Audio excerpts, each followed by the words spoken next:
before.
So we do have people watching.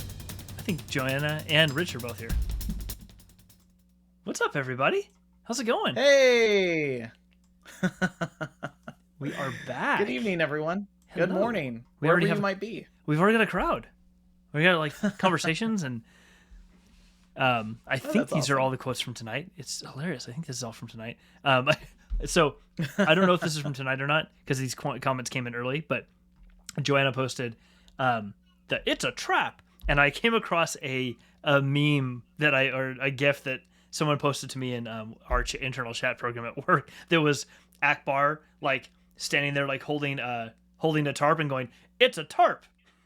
Like, it just made me I so know. happy. Oh no. I mean, I love like all the references to that. I feel like that was like gotta be one of the first memes. I mean, down to I know that Family Guy like overdid it on the "It's a Trap" references. And I think their version of Return of the Jedi, because they reproduced all of those. Family Guy did Star Wars as the Blue Harvest. Oh yes. Empire was something Dark Side.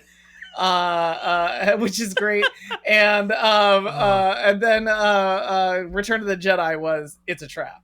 And then they hold out on you until he finally says, they have like Akbar going crazy. He's like, "It's a trap, it's a trap, it's a trap." There, I said it. But yeah, I love that. By the way, I went back and watched because I hadn't gotten a chance to do it yet. I went back and watched the Robot Chicken Dr. Ball I went and found it. Oh my gosh, I love that. That was fantastic. I love when he comes in the room and he's like, the very first thing Vader's like trying to torture somebody. He goes, this is like a vaccine. Like, what are you talking? He goes, I'm leaving. You get back here. Good. I said, good day, sir. And he like flips out of the room. But yes, the Padme one is like, what does he say? Like, she's lost the will to live. All the technology in the entire galaxy, and you freaking weirdos can't even use it. She's just lost the will to live. I'm like, oh my god, that is just... No, I love how it's shot like a 70s like medical drama.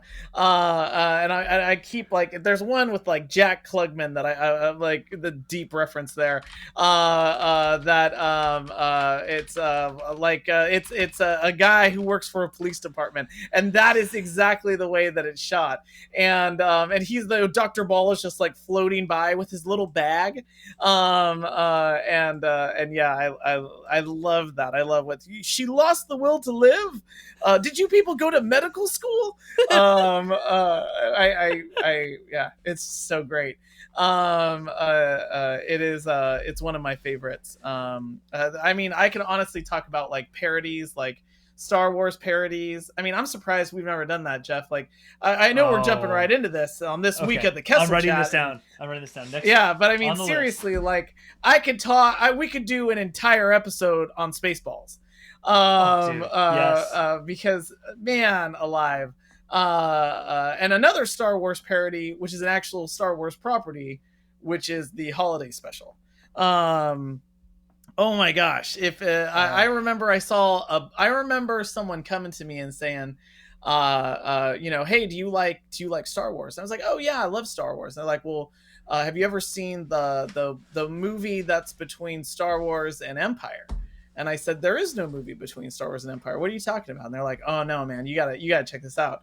And it was like a thing that, I mean, you never saw, like Lucas bought up all the copies and television rights. You couldn't find it anywhere. There was no YouTube back then. He pulled a Jedi mind trick. He tried to pre-internet. There is no holiday special. I'm telling you, the only reason why that Lego holiday special came out was so that way they could defeat the SEO. Yes. So when you search Star Wars holiday special, that Lego version comes out. And people are like, it was terrible. They're like, what are you talking about? It's amazing. I just watched it. It was a fantastic Lego show. Oh yeah, exactly. Oh man, I mean, if anybody's seen it, it's like one of the worst things ever made. I mean, in that way that they used to just slap anything onto television, and it was like Battle of the Network Stars bad. Like, I mean, just a mess. Like B. Arthur's in it. Art Carney's in it. Oh my God. It's like all these like random people just show up and they're in the Star Wars universe now. And then Carrie Fisher has to sing a song to the tune of Star Wars, if I'm right. She has to sing a song about Life Day, and then Chewie walks out in this like crazy robe. I mean, it's the thing that nobody wants to talk about. It's the one property that's like, that didn't exist. Memory erase, Mandela effect. That didn't happen. Oh my gosh. But see, look, we're already jumping into this here, but yeah, like, we got to do a whole episode, I think, on parodies. I agree. I wrote that down. Parodies, other people like us, because that would be fun to do. I'm sure there's a bunch more. Yeah. We could like make it like a running mini series of parodies. Just like, okay, this week we're doing Blue Harvest. This week we're doing, or this next time we do another one like that, or Spaceballs. I mean, Spaceballs would be just, oh god, like just there's like, I think that's like a running. We'd have to do that either like 3 or 4 parts. We'd have to do like a watch party. I think we'd almost have to move over to Facebook or something and do like a watch party of Spaceballs to just do commentary, or like a pre-recorded version where you and I do commentary and edit it to be a little shorter. That's the same number on my luggage. Oh no, it's the same number. It's the same combination on my luggage. I mean, when they're out there combing the desert, oh my god, the final comb, the last comb. They found shit. Yeah. Oh god.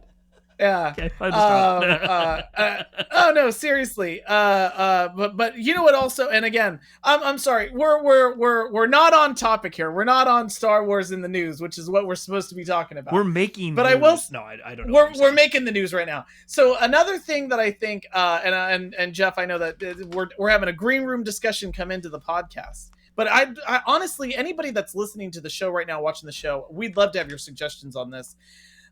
There's also a really fun thing outside of parodies, Jeff, and it's always exciting because every week we come in here and we talk about Star Wars, and tonight we're going to be talking about Star Wars in the news.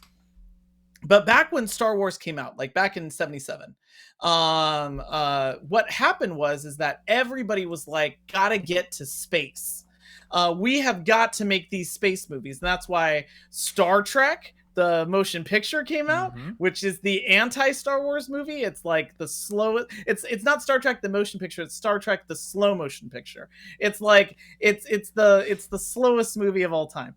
But there was all of these like crazy, like insane space movies that came out, like Flash Gordon, which is like nutso. I mean, Dino De Laurentiis was like, we're going to make our own version of Star Wars. We're going to have the Birdmen. We're going to have Brian Blessed, who also has a Star Wars connection because he plays Boss Nass in episode 1, yelling, dive. All of that is great. But then there were terrible movies, like even worse movies. Like Flash Gordon is like a guilty pleasure, but like,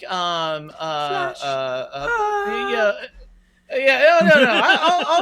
I'll let it pass. It's got some pretty good actors. Then it's got Timothy Dalton in it. It's got that Max von Sydow. Oh, dude, I mean, yes. it's some solid production. Yeah. But then there's like terrible movies like Adventures in the Forbidden Zone or Ice Pirates. These are horrible movies. And then there's also there's also Star Wars knockoffs. Like you can go and find, it's like Star Crash. I think you told me about that. Yeah, Italian Star Wars. Dude, there's so many. There's like what? I don't know so if this great. is what Adventures of Buckaroo Banzai and the Eighth Dimension. Across the Eighth Dimension. I mean, it's terrible and awesome at I mean, you don't even have to watch the movie. Just watch the trailer for the movie on YouTube, and it will like just blow your mind. It's I don't know how you make a movie like that, but they did, and it's there. It's got my favorite. It's got my favorite piece of advice in it. What is it? Peter Weir, who is RoboCop, is and now a history professor. Now he's a history professor. Also in Star Trek Into Darkness. Yes. He's Admiral Marcus. He is again, we're gonna eventually get to this topic here on Star Wars in the news. But he plays Buckaroo Banzai, who's like, if you were to take Doctor Who, first reference to Doctor Who on the show, if you were to take Doctor Who and then merge it with like a scientist rock star, you'd get Buckaroo Banzai. And he has one of my favorite lines in any movie, which is, he says, remember, wherever you go, there you are. It's like the most crazy rhetorical sentence ever. And yeah, it's meant to like blow your mind. Wherever you go, there you are. Yeah, it's so great. All those movies that came out then are crazy nuts. All the knockoffs that came out.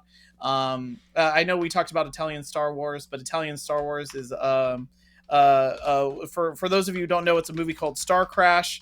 It has Christopher Plummer in it. Really? Yeah, Christopher Plummer is the king of or I think he's the president of space. I'm not joking around. It's something like that. That's his title.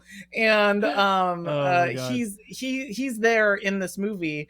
And the way that they shot it was, they knew that Star Wars was really big, and so they said, we're going to make our own Star Wars. And so they hadn't seen the movie, so they sent some guy to get the novelization of Star Wars, and then someone came back and made that they translated the novel of Star Wars into a movie, and it's kind of like if you were to play a game of telephone around the world, and you're describing the plot of Star Wars, and then someone's like, "Yeah, now I'm gonna make it. Now you try it." Wait, it's insane. Didn't Zaphod Beeblebrox already have the title of like President of Space or the Galaxy or something from Hitchhiker's Guide to the Galaxy? I'm like, someone's already claimed that title, right? Oh yeah. Doug Adams had a lawsuit there. Like, I mean, seriously, there is a that episode. I'm sorry, that movie is like the wildest thing I've ever seen. People are wearing what looks like literal garbage bags, and it's like, that's space clothes. It's You're like, because it's space. I mean, it's space, man. It's space. You gotta do weird things in space. Yeah. I just love how they were like, we're just gonna get it out into theaters, and people they love space. Just get it out, and that and Adventures in the Forbidden Zone, which is also and Ice Pirates. All those movies. The Last are just Starfighter, like insane. The Last Starfighter. Oh my gosh, The Last Starfighter. Love that movie. I've tried watching it here recently. It was like on streaming on Disney or something like that as a special, or I don't remember where it was. I was watching it, I'm like, this is really terrible, and I'm totally gonna watch the whole thing. The Last Starfighter is like, it's I feel like you could make a really cool version of that now. Yes.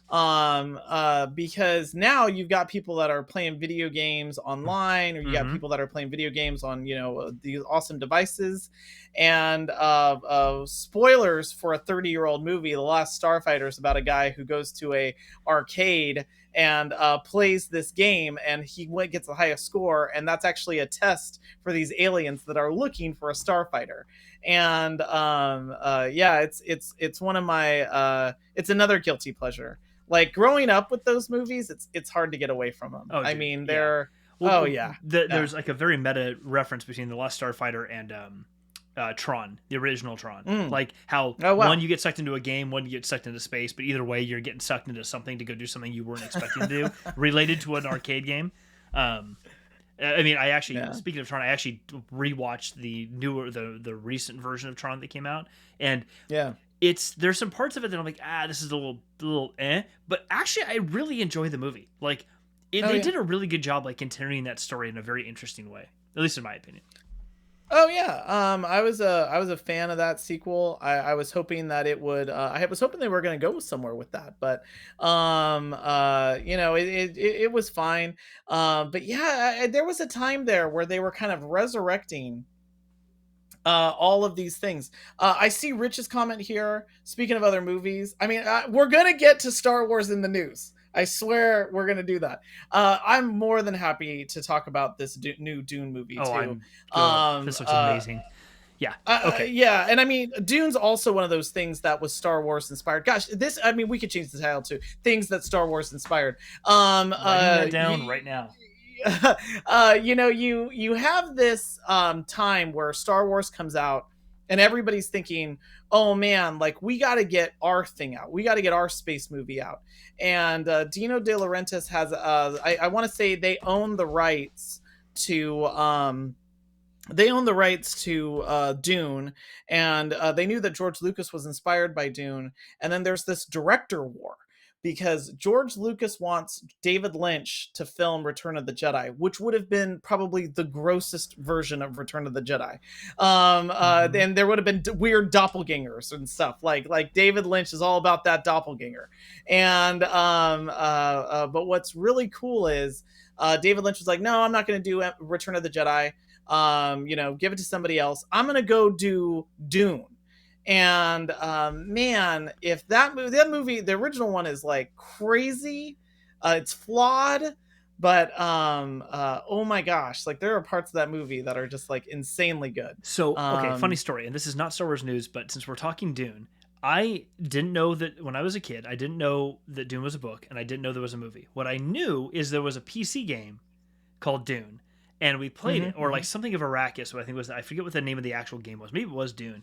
And my buddy right next door to me had you'll love this. It was a Packard Bell Pentium 133 and we had oh wow, he was rolling. He was really rolling then. Oh, like I mean, that's actually, like a year, like that's high speed there. Yeah, so 6 months after he got it, my parents finally got me a computer for like schoolwork and things like that, and I got wait for it a Dell.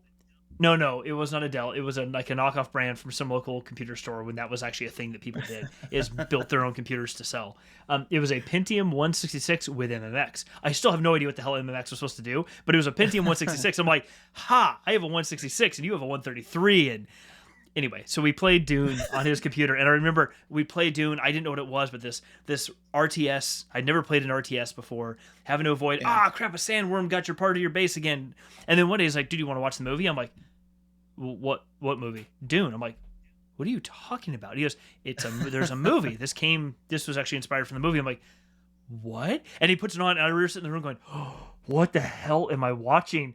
And the movie was great. The parts that always like got me were anytime they went to Harkonnen, and any scenes with Baron Harkonnen, I was like, oh yeah, this guy is grossing me out. Why is he on screen? I don't understand why he's floating with pustules. It's Oh no, I'm telling you, Return of the Jedi, like that would have been Jabba. You know what I mean? Like, oh god, yes. He would have just 100% kind of leaned in to this, I feel like, and made Jedi like super gross. Which I mean, honestly, I know that was kind of the idea of like, oh wow, like Jabba's palace is like the underworld, and Joanna, I know, is on here. Joanna's a Kessel Chat all-star, and has been on the show with us to talk about mythology, and we haven't yet talked about how that journey through Jabba's palace is like Orpheus going into the underworld. Yes. But David Lynch would have just, I feel like, made that awesome. But I don't know if it's Dino De Laurentiis or what was going on with that film production, but both Dune and Flash Gordon, both of those are they have like rock bands doing the scores. So like Queen does the score for Flash, and Toto does the score for Dune. Really? And I didn't know that. Yeah. Oh, that is awesome. Yeah. And I mean, the Flash score is like bar none. Like, if it's like the epitome of Freddie Mercury's voice when you hear that intro song. It just is. Legit, if I was in a professional wrestling circle and I needed a walk-on music, it's Flash. Because man, there's nothing better. And then the Toto version for Dune. Oh my gosh, is that like legit like great. Like Toto really like brings so much there, and then they like have this prophecy theme that's going on. So I want to answer Rich's question though, because I think it's so cool that that Rich brought this up, because I feel like it's got Star Wars' DNA is inside of Dune. You don't get Tatooine without Arrakis. Mm-hmm. You don't get these you don't get so many stories. Paul Atreides shares a lot with Luke Skywalker. I am okay. One, I know there's a lot of haters out there about this Dune movie, and I know that there's a lot of love for the old Dune movie. I am someone who loves the old Dune movie. I have all of the various versions of it, the various cuts that they made of the original Dune. I love that. I love that movie. I love the book. It is an amazing book. But it is. I am not one of these haters on this new movie. The director of this is took another property that I love and did something great with it. His name is Denis. I'm Denis Villeneuve. I'm probably pronouncing that incorrectly, but he did Blade Runner 2049, and which was amazing. And he's got such a visual style. He did He did Arrival, which is a thinking person's sci-fi movie, because it's a movie about communication. Like if aliens did come here, it's not just going to be Independence Day style, let's go and shoot them up. It's going to be, how do we communicate with them? But I'd love to hear, Jeff, your thoughts on this trailer. When I saw the teaser, when I saw the other trailer, I loved it. I'd love to hear what you think. I need to rewatch it a couple more times. and I Mhm. haven't seen the original Dune movie in a long time, so great. Take this with a bit of a grain of salt. But when I watched the trailer for the new movie, I was just pulling it up a second ago because I wanted to see some details.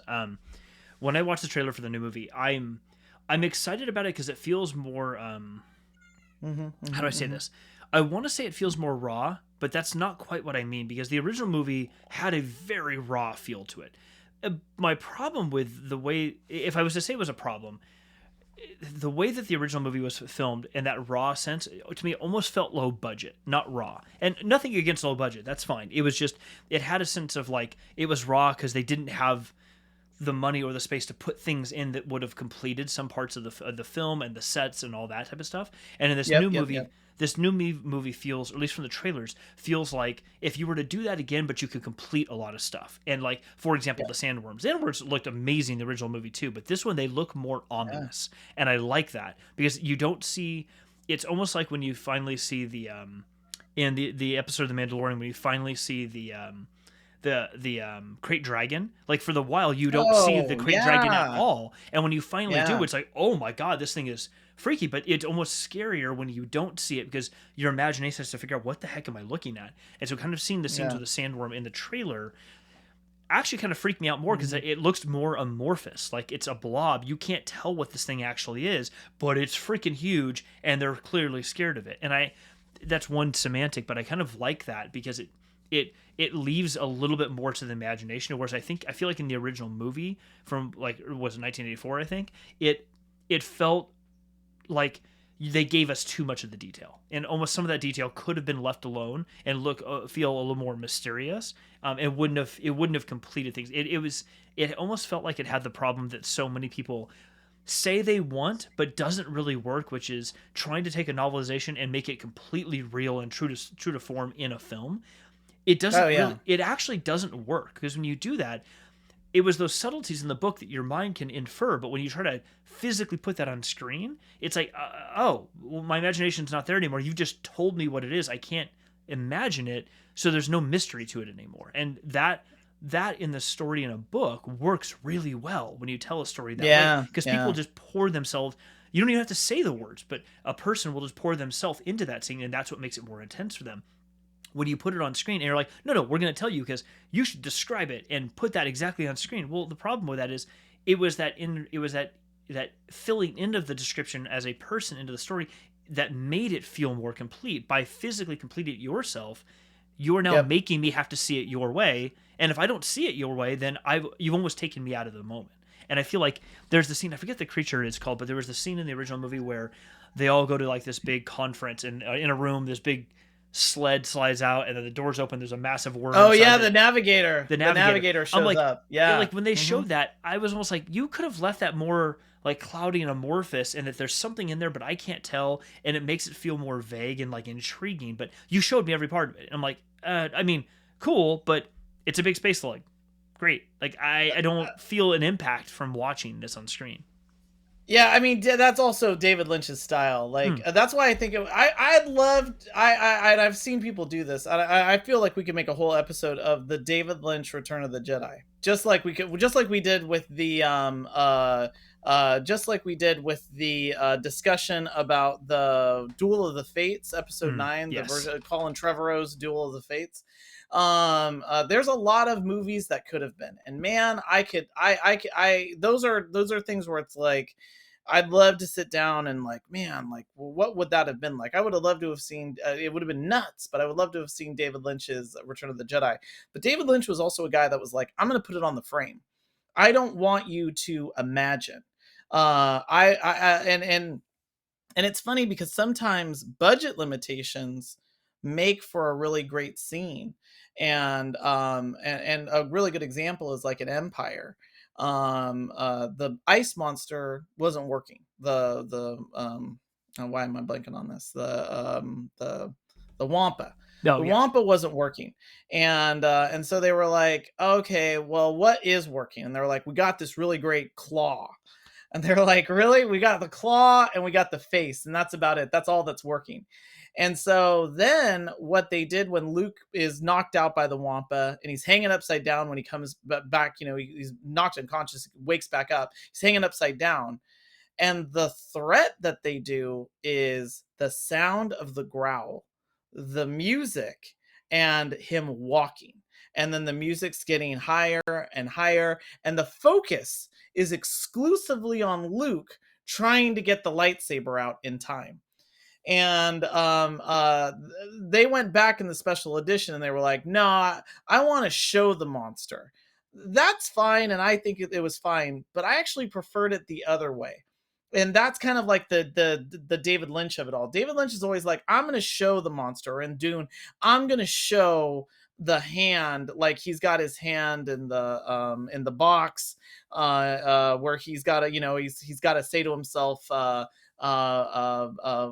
fear is the mind killer, and you get to see his hand in the box, and it's like disintegrating, and it's like, you don't really need to do that. You can just trust the actor that the actor is gonna respond. But I'm really excited about this new Dune movie. It's got an amazing cast.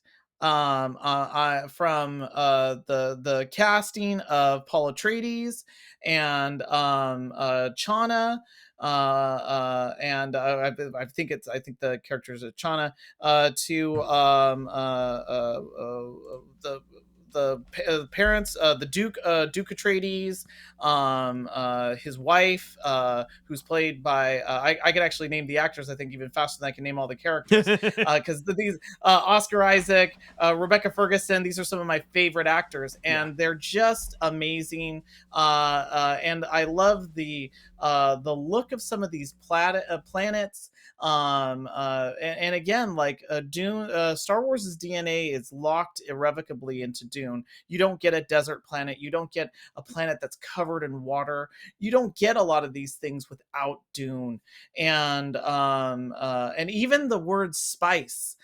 They talk about how Han Solo, or the spice mines in Kessel, right? And they talk in Solo about spice, and they talk about how Poe Dameron was a spice smuggler. All that reference to spice, all that is Dune. Because the spice must flow in Dune. So again, I'm really excited to see this movie. I love really great science fiction. There's two things I'm really excited about. This Dune movie, and also Foundation. Which is another great piece of science fiction, and like Dune, nearly unfilmable. So yeah. Again, Jeff, we could talk about this all night. I'm not gonna lie. Yeah, and I think Rich just kind of called us out. So nicely done, Rich. Nicely done. Way to keep us on track. Done. Although, Rich, I'm happy to talk about Valerian. What should have been called Valerian and Laureline. Happy in the future episode to talk about that. Oddly, they went with Valerian and the City of a Thousand Planets. I don't understand that. They should have just called it what the comic book was called, which was Valerian and Laureline. So yeah. Let's do that. And I did not know it was a comic. I need to go find those comics now. I will do that. Oh yeah. All right. Oh yeah. So really cool comic. On to the news. What's our first story? What's our first story? I'm not gonna jump out, and I think we should go with the story that you had found, which is a huge casting report. Oh, yes. For the new Ahsoka show. I've got this here on my notes. Please, if you want to take it from here. Yes, dude, I am so excited about this. So there's so many great things to talk about. So, as everyone probably knows, or hopefully you know, they are in the midst of, I think principal photography is either underway or has finished for the live-action Ahsoka show, a spin-off of The Mandalorian featuring Ahsoka Tano, played by Rosario Dawson. So that'll be fantastic. And it takes place after the events of what we've already seen, but it still takes place in the same timeline as The Mandalorian. So it's happening alongside the other activities of The Mandalorian. So it's not some jump in the future. It's not jump in the past. It's the same time frame. So basically it'll continue. Her story continues where she left off in that episode that Din Djarin met her in. Her story is continuing. And the drop there was when she's fighting approaching the magistrate of that town. She asks her, I want to know where your master is. I'm looking for Thrawn. And we're all like, Oh, Grand Admiral Thrawn. First drop in animated stuff for Star Wars. So he's been in the Clone Wars. He was in Timothy Zahn's book way back when. He's been in, God, what, 2 other trilogies in the third book in this final trilogy is coming out like in a month. So like the character's just been everywhere. And so for the live action show, they finally confirmed, or they had confirmation that was put out there by somebody, either Rosario or others, that both Ezra Bridger and Thrawn will make an appearance and will likely be the primary storyline for Ahsoka. She is trying to find Ezra. And if you've watched Star Wars Rebels, it culminates in a number of things, but one of them is that Ezra finally comes into his force powers and he uses some Purrgil, basically space whales, to jump into hyperspace with Thrawn in tow on his Star Destroyer to get them out of there and save Lothal. Sorry to spoil that. I apologize. And so the end of the show, there's a kind of a monologue from Sabine Wren, and she talks about where everyone kind of went when all the rebels kind of went off to and what they're doing. And in that, she says her and Ahsoka leave to try to go find Ezra. And so what we pick up is Ahsoka's on the trail looking for Ezra still. So that's where we're at now. And we get a hint that it's many years later, obviously, since Rebels has stopped, and she's still actively looking for him. It sounds like we just don't know how. What we don't know right now is the distance in time between when Rebels ends and where that episode where Ahsoka's featured in The Mandalorian. We don't know that primarily because when Rebels ends, the scene, what finally ends the show before there's a jump in time to Lothal prospering, we don't know what that gap in time is. Maybe it's documented, maybe I've missed it, but it's some period of time in the future. Ahsoka's older, etc. Anyway, the news is they've announced that both Ezra and Thrawn are the primaries they're looking for, and they finally announced the casting. So the cool part about this, we'll start with Thrawn, because I actually want to bury the lead a little bit here.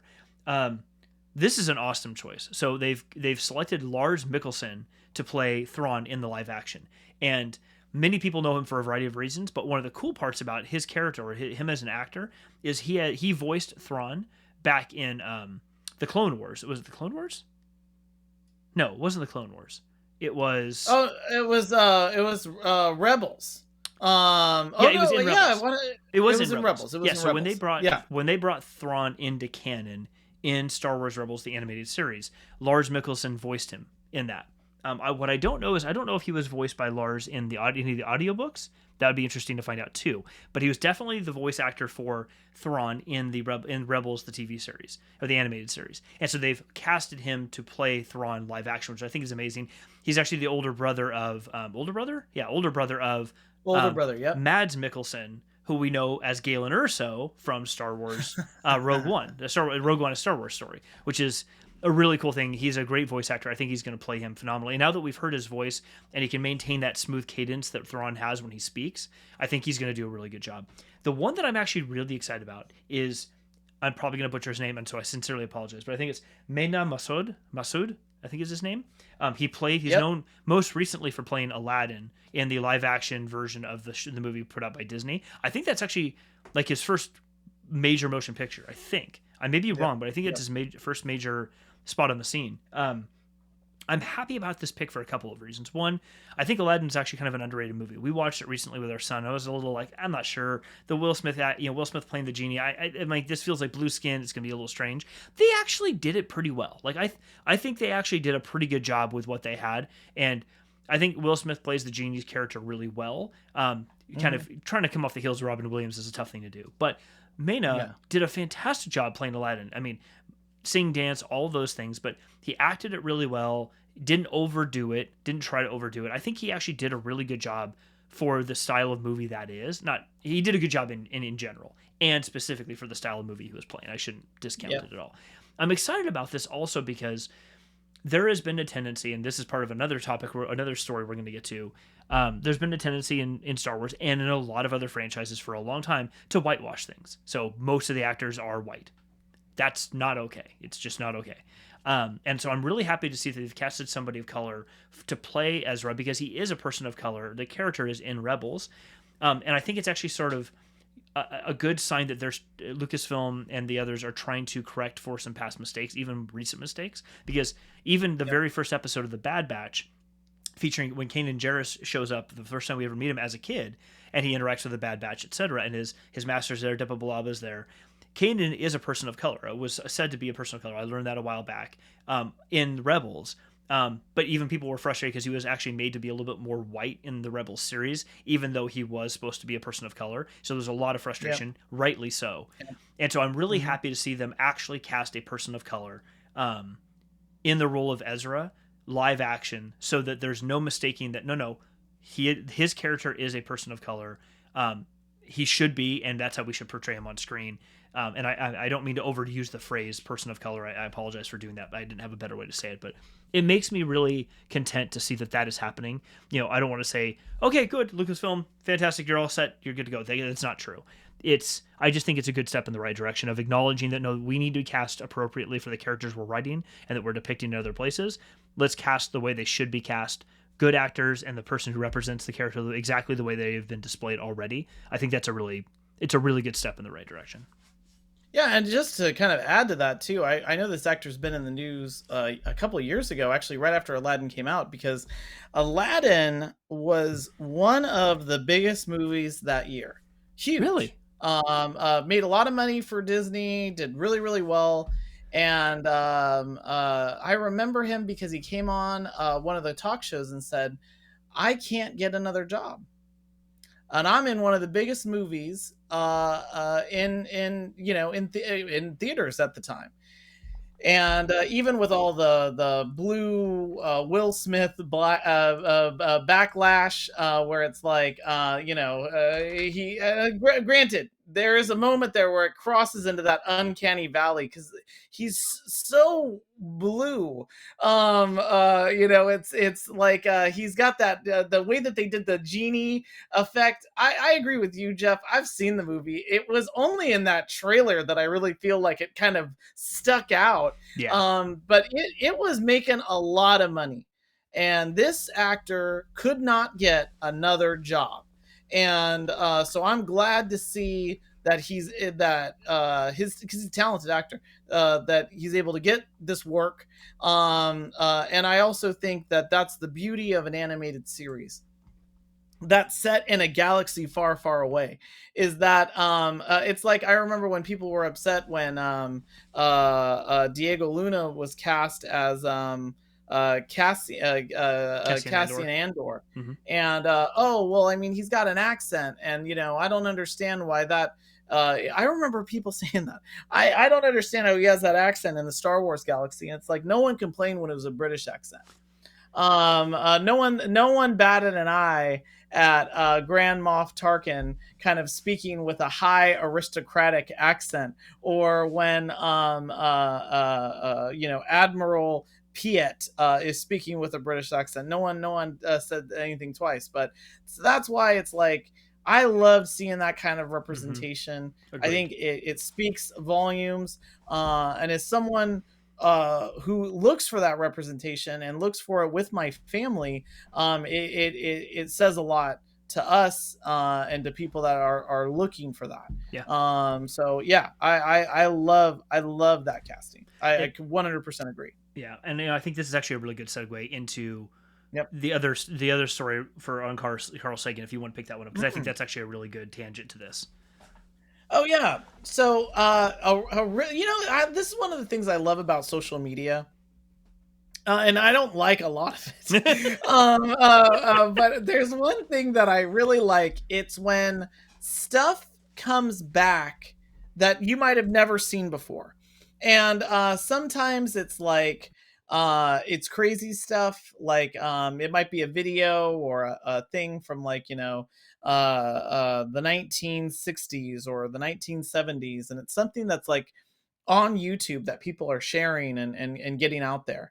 And this is one of those moments where a thing that I never knew existed popped up on the internet. And it's Carl Sagan, and it happened about 2 weeks ago. And I'm sure probably everybody has seen this now because it went viral like overnight. And it's Carl Sagan on the Johnny Carson show, on the Tonight Show. And I'm probably dating myself. I don't remember when Johnny Carson was on the Tonight Show. And so Johnny Carson is hosting the Tonight Show, and he invites Carl Sagan on. Now, I obviously have no memory of this happening, and I was amazed that this is something that came up then. It's in the early 70s or the early 80s. It's like, I'm sorry, the late 70s, early 80s. And here is Carl Sagan, this guy who is, known for his PBS specials, who is an advocate for the search for extraterrestrial life. He's a believer in science. He is doing all of this work. He brings up a young Neil deGrasse Tyson into the ranks of scientists. I mean, there's all of these things that he's doing, and he's just at the forefront of science and thoughts about space and where we should be investing our money. And so now he's on Johnny Carson, and I think this was meant to be like a softball question. He's asked about Star Wars, like, what do you think about Star Wars? Clearly, they had not done any research on Carl Sagan at all. No, and I think they thought it was just going to be a fun question, because it's like, oh, hey, Carl Sagan, you like space. Here's a movie where stars is in the title. So it's like, yeah, like Carl Sagan, you probably have something to say about this. And it's legit when people talk about things like, I don't know, things being woke, something being woke, or whatever you want to say. And oh, well, it's such a new thing. It's not new. It's been around for a while. And Carl Sagan, this video is kind of evidence of that, because Carl Sagan's answer is one about, first, a scientific one, and then a very political statement. Because Jeff, and I know that you've seen this too, and it's legit one of my favorite things, is that first he talks about how crazy it is that we would think in another galaxy that things would look like us. Because he talks all about how he's like, evolution, the way that it works, like, we're just the thing. It's not like evolution works backwards from that. We want to get to a human with 5 fingers and 5 toes, 10 fingers and 10 toes, and 2 eyes and all this other stuff. He's like, we don't work from the backwards out. We're the life that evolved on this planet because we were the ones that were best suited for survival. And that's why we look the way that we do. That's why this all works almost out. Conveniently forgetting that there were many, many, many other species that existed on the planet a long period of time before we ever did. And it took a long time to get to a place where it was evolution figured out that we're the one. Yeah. Yep. It reminds me over a little bit. Oh, no, totally. It reminds me, honestly, of a couple of great Star Trek episodes, Star Trek Voyager, Distant Origin, which I totally would recommend because it's about life evolving on Earth differently. But it is one of these things that he's talking about how weird it is for him to see, because Star Wars is set in a galaxy far, far away, long time ago, a galaxy far, far away. And he takes it literally. And he's like, weird that a life would look like us. So let's park that over here. That's the first thing he says, is he talks about the hubris of that. Yeah. And again, he's looking at it from a scientist's point of view. He's not a film critic. He's just looking at a scientist's point of view. And then he really leans into how white Star Wars, especially the original Star Wars, was. And he's like, not only, and he even says it to Johnny Carson. He says, not only is it the hubris of us thinking that all the life in another galaxy must look like us. He says, the people in charge look like us. And then he says to Johnny Carson, and Johnny, they look exactly like you and I. And he starts talking about, and he does exactly what you're saying. I'm sorry, I just wanted to add in, like, when you watch it, he says the words and he's doing this. He's like, well, they look like us. Yes. So he's making it very obvious. He says white. He does say that, but like, he makes it in his body actions. It's not just his words, but his bodily actions, his body language are telling you that he is uncomfortable with the concepts he is talking about, because it makes him, to me, it feels like we are seeing the manifestation of his emotions. He is not happy with the fact that he has to say this out loud, because it is true. Yeah. And he's having to say it out loud on network television to an audience it might not be ready for that. But if anything, and by the way, like if there is someone watching this right now and you love Star Wars, this isn't anything, this is a legitimate critique of Star Wars, and in fact one that they really tried to address even as early as the next movie, and even in Return of the Jedi, where you have a greater diversity of that cast. Still no women as pilots of any of these rebel fighters, but nonetheless, they started to immediately try to address that in the successive movies. But the thing that I think is important to recognize here is Carl Sagan is one of these guys that, man, I love Carl Sagan. His There is a great YouTube video, and Jeff, you might have seen it. It's where someone made a commercial for NASA, and it's called the Blue Marble, and it's film set against a speech that Carl Sagan is giving in one of the PBS specials, Cosmos which or of something. course, yeah, Cosmos, it's that. And it ends in this amazing way, with our species safely arrayed across multiple star systems. Our people, people of the future will look back at our planet. They'll think of how many roads had to be crossed, how many roads were traveled, how long it was, how many rivers had to be crossed to get to here. And he is such an inspiration for humanity. And so I think that when he's reviewing Star Wars, it's not just as a scientist, it's as like a humanist. Mm-hmm. And so when people talk about things like atheism in science, or a lack of faith or things in science, oh my gosh, he is he's talking about a faith in humans that we don't have yet. When Carl Sagan talks about things like the people of our future will have more of our strengths and less of our weaknesses, that's something that I look for Mm-hmm. and hope for too. And so I don't mean to get too deep into this, but it's a deep subject that Carl Sagan's bringing up here. And so I love that this came up in YouTube again.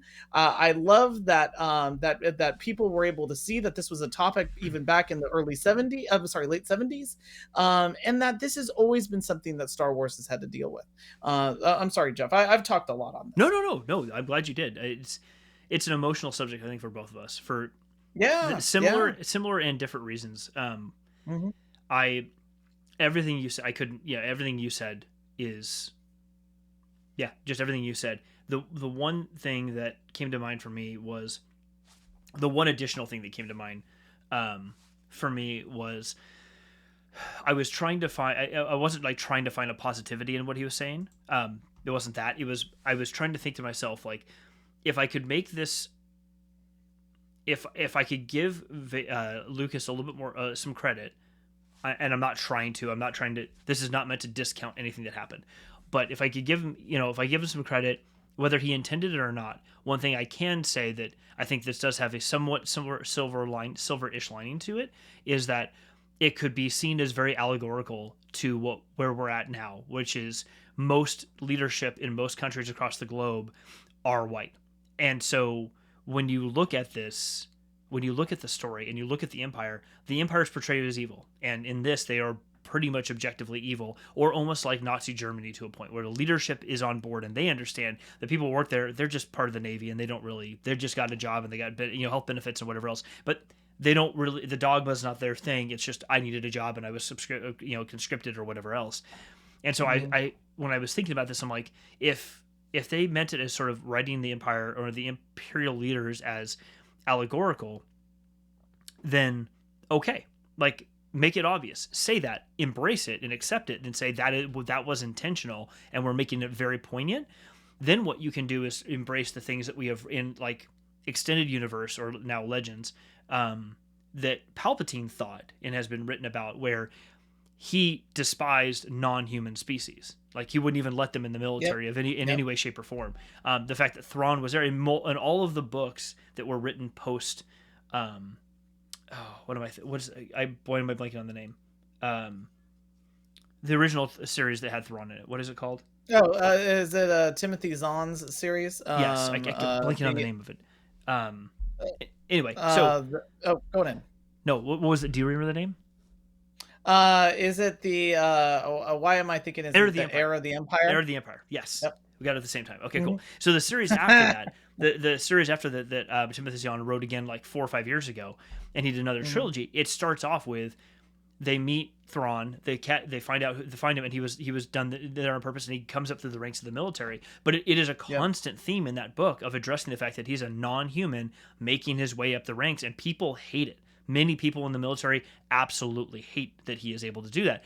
The Emperor lets it happen in his specific case because of very specific things the Emperor is getting from him in return. But in any other case, aliens do not make their way through the Imperial Navy. They don't show up in the First Order. None of those things. Yep. And so from that perspective, I think that's a good thing, because if it's purely maintained that way for the Empire only, just the Imperial like military forces, then we can say that this is allegorical, and we're really trying to demonstrate what happens when eugenics and these other things are taken, like, put into place, and dogmas against other, like dictatorial rule over other peoples or come about. Like, it can represent a lot of things that are really negative, and it does a really good job of that.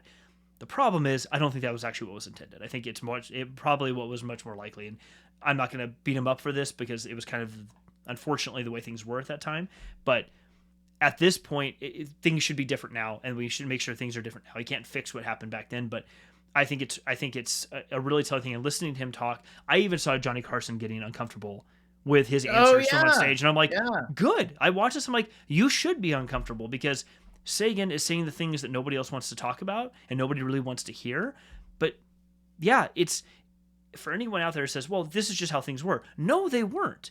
People just didn't feel comfortable talking about them for any number of reasons. But it's not like these issues and the feelings about those issues didn't exist at that time. They totally did, but people didn't feel like in common culture they could actually speak up and say them. And Sagan was one of those people. Thankfully, unfortunately, there were not nearly as many of him, white and non-white people, that felt like they could actually say this stuff out loud, and massive repercussions wouldn't come back to them. So it's. And there's a lot of other elements too, where you could say, well, they're filming in England, and they're just trying to cast as many extras as they can. But there were a lot of other actor choices that they could have went with, and I'm really I'm glad that Billy D. Williams is in Empire Strikes Back. I'm glad that they have more underrepresented peoples who are pilots of X-wing fighters and Y-wing fighters and A-wing fighters, and they're suddenly just filling up the ranks of the Rebel Alliance. I will also say that in Empire, Irvin Kershner went the Spartacus route and was like, oh, from this point forward, I want all of the Empire to be British, and I want all of the rebels to be Americans. And because he thought, it's just like Spartacus, that'll be a subtle reminder to the audience that there's this division between the Empire and the rebels, which he cast it as the British Empire and the American rebels. And one of them is trying to fight for freedom. And I'm sure everybody can remember I'm now killing this joke, the Tatooine Tea Party. So anyway, a good movie though that took a bunch of risks, comes out 2 years after Star Wars, takes all the risks, and it's Alien. Alien is put together. Dan O'Bannon writes Alien. It's got a terrible title originally. I think it's Star Beast. And then they decide, they're like, no, I think we could call it Alien. So they filmed that also in London, and it's Ridley Scott who is based there for all of his filming. And what's really cool is they originally hired Tom Skerritt, underrated actor, to be Ripley. And at the last minute, they put Sigourney Weaver into that role. They also have Yaphet Kotto, who is added to that cast. And in fact, if I'm right, Yaphet Kotto is the highest paid actor in that movie. And by the way, delivers like one of his best performances, like an amazing performance, and most of it is just like ad-libbed. He's not even like reading the script, was just like not there. I mean, there's some amazing people that's in that are in that movie. Ian Holm is in that movie. Of course, I'm blanking on the associate engineer who's in that. There's all of these amazing people that are in Alien, but they're taking massive risks. John Hurt's in that movie, isn't he? Oh my gosh, John Hurt is in there, and he showed up without any preparation because the guy who was originally playing the role of Kane had appendicitis like that when they were filming and had to leave, or some other crazy medical emergency. I'm gonna just say it's appendicitis. But it's amazing that John Hurt just comes in and is just perfect for this role. Oh, but yeah, so much so.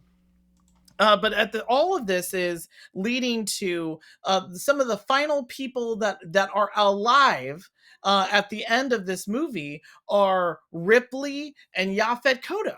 And Ripley is an amazing character, and was, of course, not written for a man or a woman, just Ripley. Ripley didn't even have a name until like Aliens, where she's Ellen Ripley, but she's just Ripley.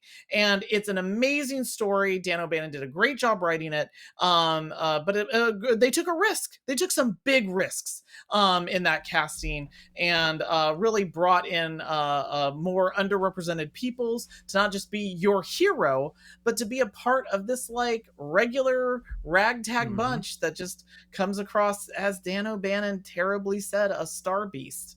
And yeah, it's a great example of what you can do, even if you're filming in another country, to really find ways to bring in different representation in a movie. So yeah, it can be done even then. Yeah, I totally agree. Mm-hmm. Well, listen, I know we have a bunch more stories to get to, but we're about out of time, I think, for this stream. And we've got so much more to talk about. So I think we'll put a pause on the news stuff and we'll pick it up next time or at a future show here soon, because there's some really good stories we wanted to go through. Yeah. So, Joanna, Rich, thanks for being here. I appreciate it. I realized what time it was, and I'm like, oh shoot, how do we end these things? I forget how we end these things. We're usually like already like this rant. We just like concluded a story, and we're like, this is like an actual break. I don't know how we're supposed to end at this point. But yeah, this was good. We've actually got some pretty cool stuff coming up, and I think we're gonna try to do a another show with Brandon, who was on recently, but we're going to do something separate. We were talking about this as doing like a book review. So we may actually be moving over to doing an episode or something with him on Instagram and do a live stream with him and talk about one of the recent books that was coming out of the High Republic. So we'll do that. So we'll do that. Yeah. And then, we're still working on the other YouTube channel. That's a work in progress. That'll probably be a little bit more time. But yeah, anything else you want to leave them with? Right. I'll just say this. It's always great to see some of our regular guests. Joanna, we're really excited. Whenever you have the time, we'd be happy to have you come back onto the show, because I feel like there is so much more we can cover in the mythology area. So really excited to see you here as a listening, but can't wait to have you back as a guest.